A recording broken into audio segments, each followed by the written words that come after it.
नमस्कार। और आज के इस एपिसोड में हम बात करेंगे कर्ण पिशाचिनी के ऊपर, जो कि पिछले कुछ सप्ताह पहले ही मैंने कर्ण पिशाचिनी के ऊपर अपने विचार स्पर्श किए थे, पर वो लिखित रूप में था। तो आज एक ऑडियो पॉडकास्ट बना रहा हूँ जिससे कि उस पर कई जो भ्रांतियां हैं वो लोग को मिट सके और जो सत्य पंडित बता देने की क्षमता भी आती है, किंतु अधिक श्रम और साहस की इसमें आवश्यकता है।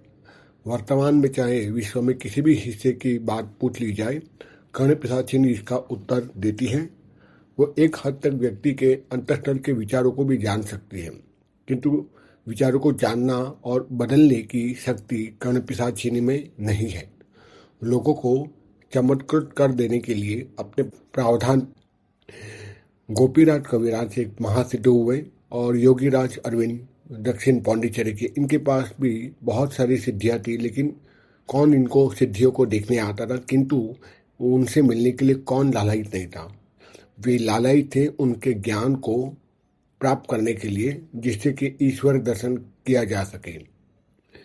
तो ऐसे मैं कहता हूँ कि ज्ञान मार्ग ही सबसे श्रेष्ठ मार्ग है, योग मार्ग ही श्रेष्ठ मार्ग है, जिससे कि हम ईश्वर प्राप्ति कर सके। और ईश्वर प्राप्ति के इस मार्ग में सिद्धियां तो बहुत आती हैं। कर्ण पिशाचिनी तो उसके सामने बहुत छोटी सिद्धियां हैं।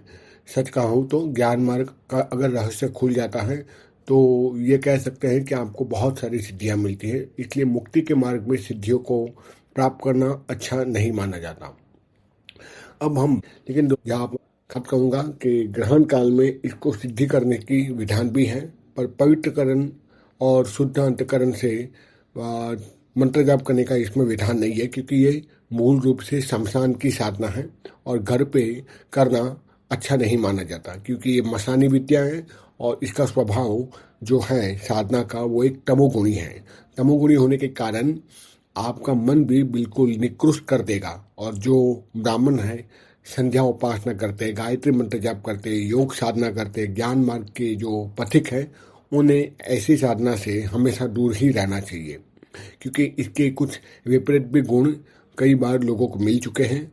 और इसीलिए मैं बोलूँगा कि इससे जितना दूर रहा जाए ऐसी साधना से ये ठीक रहे। इसकी और घर या आप एक कर्ण पिशाचिनी साधक का अनुभव। तंत्र के पारस्परिक ग्रंथों में काल के आवरण को भेद कर अतीत व भविष्य को देखने के अनेक प्रयोग बताए गए हैं, जैसे कि हाजर साधना, वाटाली स्तंभन साधना, चक्रेश्वरी साधना, यक्षिणी साधना, कर्ण पिशाचिनी साधना। मुझे यहाँ तक याद आ रहा है कि छाया पुरुष साधना भी होती है। ऐसे अनेक मंत्र हैं जो भूत और वर्तमान ज्ञान करने की क्षमता प्रदान करता है। यह है कि हमारे परिवार की सारी पृष्ठभूमि नामोल्लेख करके या पूछने पर ऐसे व्यक्ति की ज्योतिष की गणना, किसी देवता की कृपा या अपने पहले भाषण यानी झूठ बोलने की आदत पड़ जाती है। और शास्त्र कहता है सत्य संघा देवा असत्य संघा राक्षसा। इसीलिए राक्षसी साधना के प्रभाववश ये लोग असत्य बोलने लगे, तो इसमें कोई आश्चर्य की बात नहीं है। कर्ण पिशाचिनी की स्वयं की ही शक्ति होती है, इसका स्वयं का वातावरण होता है। वर्तमान में कई ऐसी साधनाएं हैं जो भूतकाल से चलती आती है और भविष्य में गमन करने के लिए पूरी सामर्थ्य भी मिलती है, और यह सामर्थ्य साधक स्वयं प्रकट करता है। समय के पार देखने की यह दिव्य दृष्टि चाहिए, और यह दिव्य दृष्टि मिलती है मन की निर्मल शक्ति होने पर। तो मन पर छाए मैल को, उसकी अनुभव शक्ति को मंद कर देती है, और हमारे आसपास के आग्रहों के मन की शक्ति बिखरी रहती है। और इन मन की शक्तियों को बिखर कर एकीकृत करने की जो श्रेष्ठतम साधना मैं मानता हूँ वो है योग की साधना, त्राटक की साधना। चलो हम बात करते हैं कर्ण पिशाचिनी की। यदि ज्ञान मार्ग पे, योग मार्ग पर या भक्ति मार्ग पर ऐसी सिद्धि आने पर उसको नकारा जाता है और गुरुओं द्वारा यह निर्देशित किया जाता है कि ऐसी शक्तियों को कभी भी स्पर्श ना करें। अब हम प्रस्तुत करते हैं एक कर्ण पिशाचिनी की साधना करने वाले का अनुभव। शंकर समझता है कि आज की दुनिया को कर्ण अलंकार रहित, किंतु ललाट पर एक आड़ा नेत्र है जिससे तेज रोशनी निकलती है और उसकी तरफ देखा भी नहीं जाता। उसके पीछे बड़ी भारी फौज खड़ी रहती है, जैसे कि सारे लोग मौजूद हैं जिसको शंकर ने देखा था और जो मर गए थे। ऐसे अनेक लोग हैं। उस पिशाचिनी ने शंकर के मस्तक पर हाथ धरा, किंतु वह इतना भयभीत हो जाता है कि कुछ बोलना तो दूर, आंखें मूंद कर देवी कवच का पाठ करने लगता है और वह उठ जाता है।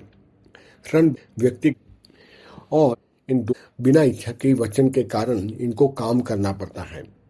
भूत साधना से वश में आया यह प्रेत अपने आप में सुखी या प्रसन्न नहीं होता, क्योंकि उसको आपने गुलाम बनाया है मंत्रों के माध्यम से, किंतु साधना की शक्ति और मंत्र के प्रभाव के कारण वह आपके आगे विवश है।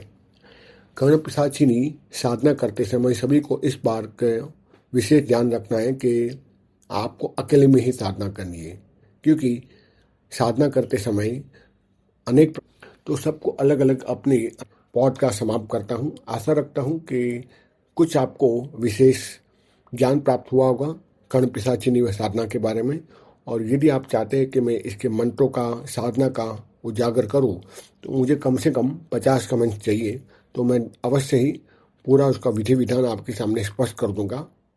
चाहे तो एक ही छोटा सा विधान, लेकिन बड़ा पावरफुल है,